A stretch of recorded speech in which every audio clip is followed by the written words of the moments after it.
बिहार में वोटर अधिकार यात्रा आखिरी पड़ाव की ओर है,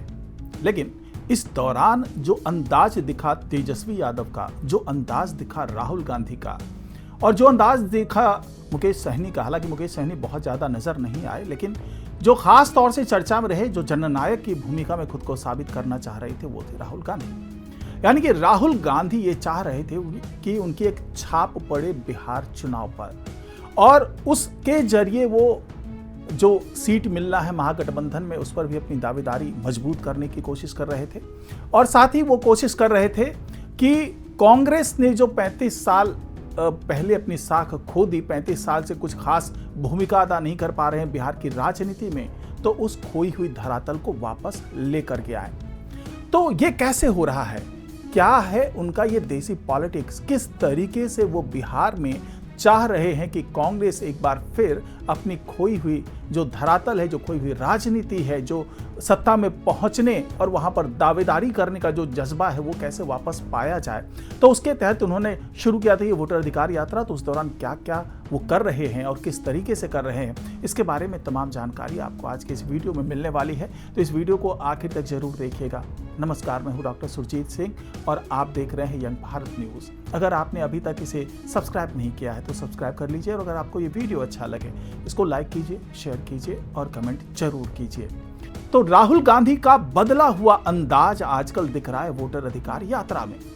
वो बिल्कुल ठेठ देसी तरह से नजर आ रहे हैं, बिल्कुल देसी तरीका, देसी स्टाइल, और वही बिहारियों के साथ जुड़ने की जद्दोजहद, उनके साथ जुड़ने की कोशिशें, वो सब कुछ दिख रहा है इस वोटर अधिकार यात्रा के दौरान। खुल करके लोगों से मिलते हैं, जिंदा दिली के साथ लोगों के साथ मिलते हैं, उनकी स्टाइल में बात करते हैं कि क्या मर्दे क्या चल रहा है, क्या महाराज क्या चल रहा है, सब कुछ ठीक ठाक है ना, सब ठीक है ना। इस तरह की जो शैली है वो पहली बार देखने को मिली राहुल गांधी की।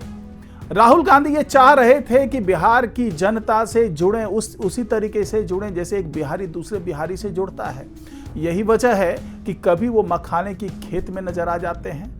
देखते हैं कि वह किस तरीके से मखाने की खेती हो रही है, पानी में वो पहुंच जाते हैं और वहाँ के किसानों से बातचीत करते हैं, लोगों से बातचीत करते हैं, उनकी समस्याओं को समझते हैं। क्योंकि मखाना, मिथिलांचल की बात कर लें खास तौर से, तो मिथिलांचल के लिए मखाना एक ऐसी पैदावार है, एक ऐसी फसल है जो विदेशों तक पहुंचती है। ये फसल वहां तक इसकी जबरदस्त डिमांड है और इसे कहते हैं कि बहुत अच्छा ऑल इन वन फूड कह लें इस मखाने को। और उसकी एक संस्कृति में, इसकी मिथिलांचल की संस्कृति में कह लीजिए, इस मखाने की बहुत अहमियत है। तो उन किसानों से मिलना, क्योंकि मखाना एक आय का बड़ा स्रोत है, उन किसानों से उनके स्टाइल में मिलना, बिल्कुल देसी तरीके से उनके बीच में पहुंच जाना, उनसे बातचीत करना, वही गमछा लगा करके, गमछा घुमा करके बात करना,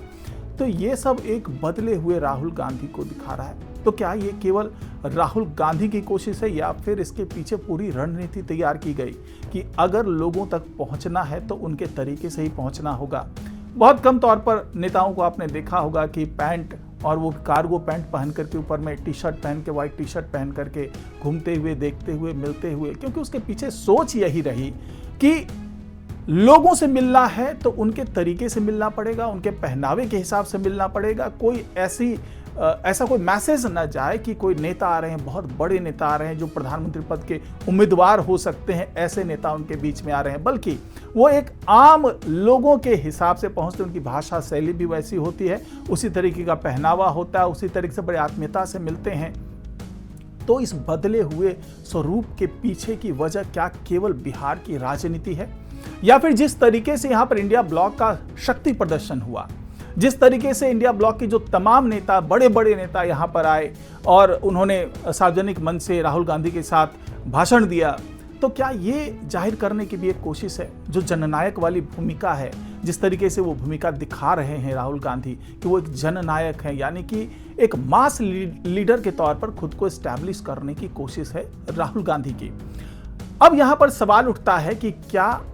ये जो बिहार में वोटर अधिकार यात्रा चल रही है, जो वोटर अधिकार यात्रा के माध्यम से जो राजनीति चल रही है और उसके कारण जो तमाम बदलाव होने वाले हैं, उसमें क्या पूरे महागठबंधन को फायदा होना है, पूरे इंडिया ब्लॉक को फायदा होना है, या फिर राहुल गांधी एक सर्वमान्य नेता के तौर पर इस यात्रा से उभरकर सामने आने वाले हैं, क्योंकि कोशिश राहुल गांधी की यही है। और उनके साथ जो तमाम नेता जुड़ रहे हैं, चाहे प्रियंका गांधी हो, सिद्धारमैया हो, रेवंत रेड्डी हो, या फिर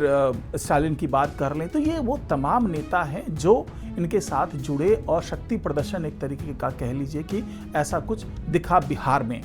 तो क्या ये सभी जो नेता जुड़े उनके लिए ये स्वीकार्य नेता हैं? आने वाले दिनों में जब भी कभी जब 2029 का लोकसभा चुनाव होगा, तो क्या ऐसा मान लिया जाए कि जो राहुल गांधी हैं वो पीएम पद के उम्मीदवार के तौर पे सर्वमान्य तरीके से विपक्ष के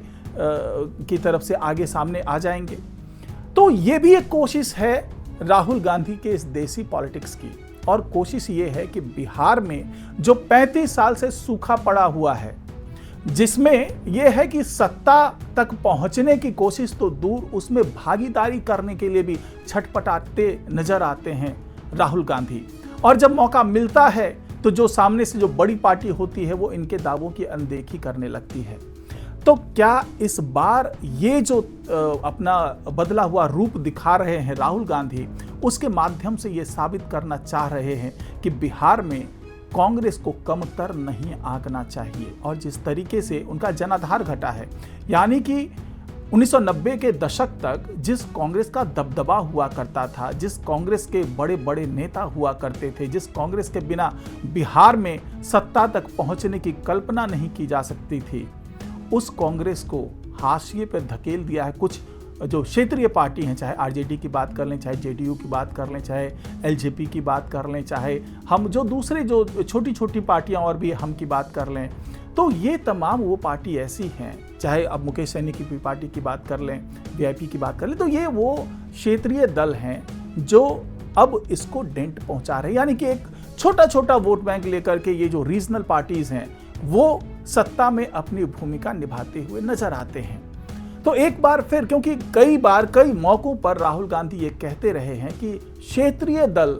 जिस तरीके से जिस विचारधारा के साथ आगे बढ़ रहा है वो आने वाले दिनों में या आने वाली राजनीति के लिए ठीक नहीं है। यानी कि उसकी विचारधारा पर अक्सर सवाल उठाते रहे हैं राहुल गांधी। और शायद अब ये लगता है कि राहुल गांधी को ऐसा लगने लगा है कि बिना क्षेत्रीय दल की मदद से, बिना उसकी सहायता से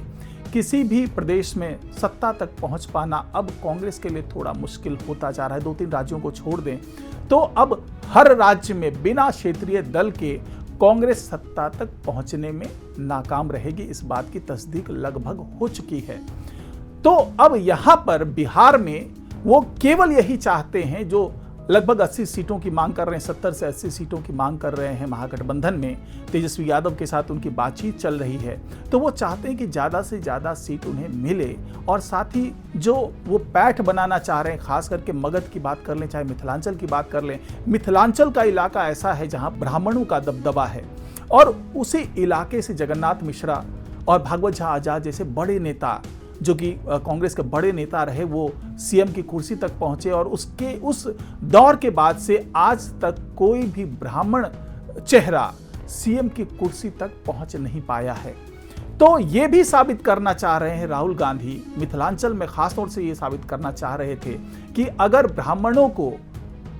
सत्ता के शिखर तक पहुंचना है, मुख्यमंत्री की कुर्सी तक पहुंचना है, तो ये एकमात्र रास्ता है जो कि कांग्रेस से होकर के गुजरता है। तो राहुल गांधी यही चाह रहे हैं कि ब्राह्मणों का एक बड़ा तबका, जिस पर कि ज्यादा असर बीजेपी का है, तो वो तबका कांग्रेस के साथ जुड़ जाए, और साथ ही जो इस संस्कृति से रचने बसने की कोशिश है राहुल गांधी की, उसके माध्यम से ये संदेश देना चाह रहे हैं कि मैं कोई बाहरी आदमी नहीं हूं, मैं बिहार में आता जाता रहूंगा, मैं बिहार की जनता का विशेष ख्याल रखूंगा, इसे विशेष राज्य का दर्जा दिलाऊंगा, और साथ ही जो आपके वोटों की चोरी हो रही है उसको रुकवाऊंगा, और खास करके जो दलित, पिछड़ा, अल्पसंख्यक और जो अति पिछड़ा वाली बात है उसकी राजनीति करते नजर आते हैं राहुल गांधी। क्योंकि जिस तरीके से, जिस देसी स्टाइल से वो पॉलिटिक्स कर रहे हैं, अभी जिस देसी स्टाइल से वो बात कर रहे हैं, जिस देसी स्टाइल से लोगों से मिल रहे हैं, तो उनका ध्यान ऐसे लोगों पर ज़्यादा है जो इस कैटेगरी में आते हैं, जो पिछड़े हैं, जो दलित हैं, जो अल्पसंख्यक हैं, जो अति पिछड़ा है, जो ये तबका है जिस पर उधर से चिराग पासवान भी अपना दावा कर रहे हैं, मुकेश सहनी दावा कर रहे हैं, जीतन राम मांझी दावा कर रहे हैं, उपेंद्र कुशवाहा दावा कर रहे हैं। तो ये वो तमाम तबका, और अगर अल्पसंख्यक की बात कर लें तो सीमांचल में AIMIM उस वोट पर दावा कर रहा है। तो ये तमाम पार्टी ऐसे वोट बैंक पर कब्जा जमा करके बैठी हुई है। तो कांग्रेस ये भी चाह रही है कि जो ब्राह्मण वाला जो सवर्ण तबका है उसको भी अपने साथ जोड़े, और साथ ही जो पिछड़े, दलित, अल्पसंख्यक, अति पिछड़े ये हैं, इनको भी जोड़ ले। तो जिस तरीके से प्रशांत किशोर ने भी एक फॉर्मूला दिया था कि अगर 40% हिंदू एक साथ हो जाए, यानी कि पिछड़ा, अति पिछड़ा, दलित ये लोग एक साथ हो जाएं, और साथ ही जो 20% अल्पसंख्यक है वो जुड़ जाए, तो वो जिनके पीछे खड़े हो जाएंगे वो सत्ता तक पहुंच सकते हैं। शायद यही कैलकुलेशन राहुल गांधी का भी है कि अगर ये कैलकुलेशन साथ में आ जाए तो हो सकता है कि जो 35 साल से सूखा पड़ा हुआ है, जो बिहार में कांग्रेस की भूमिका को बहुत कम कर चुका है, वो सूखा खत्म हो जाए। भले ही ये सरकार बना पाने की स्थिति में ना हो, इनका कोई मुख्यमंत्री बन पाने की स्थिति में ना हो, लेकिन वो किंग मेकर की भूमिका में आ जाए। तो पहली कोशिश यही है राहुल गांधी की कि इस बार ज़्यादा से ज़्यादा सीटों पर लड़ें और उनकी पार्टी यानी जो कांग्रेस है वो किंग मेकर की भूमिका में हो, ताकि मुख्यमंत्री भले किसी और दल का बन जाए, RJD का बन जाए, तेजस्वी यादव मुख्यमंत्री बन जाए, लेकिन उसका जो महत्वपूर्ण महकमा है, जो महत्वपूर्ण मंत्रालय है, वो कांग्रेस के हाथ में आ जाए। और इस बार कुछ ऐसा कर जाए कांग्रेस कि अगले 5 साल बाद जो दूसरा इलेक्शन होगा उसमें बढ़त बना सके। तो कुल मिलाकर के राहुल गांधी की ये देसी पॉलिटिक्स जो है, जो इनकी रणनीति है, वो कुल मिलाकर के इसी के आसपास घूमती हुई नजर आ रही है। तो आज की रिपोर्ट में फिलहाल इतना ही। नमस्कार।